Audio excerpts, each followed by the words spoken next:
U svakom slučaju mislim da je netko ko je dobar uzor mladima da vide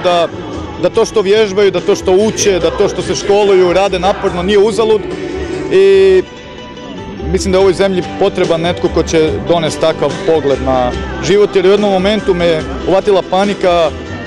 Krcata televizija i medije su bili ljudi koji zagovaraju to da ih je ulica odgojila, da škola nije potrebna, tako da evo ovo, ja se nadam, spas za Hrvatsku, a s druge strane, ovo ćeš izrezati sve skupa, nekako me složi. Htio sam reći da sam ja inače lijevog usmjerenja cijeli svoj život i u Rijeci je SDP na vlasti od kad ja znam za sebe i mislim da je Rijeka u kulturološkom smislu može biti uzor jednom velikom dijelu Hrvatske, možda ne u privrednom, ali u kulturološkom sigurno. Tako da volio bih da se nekako riječki primjer preslika na cijelu zemlju, a gospodin Josipović je kao čovjek sigurno prava osoba za to.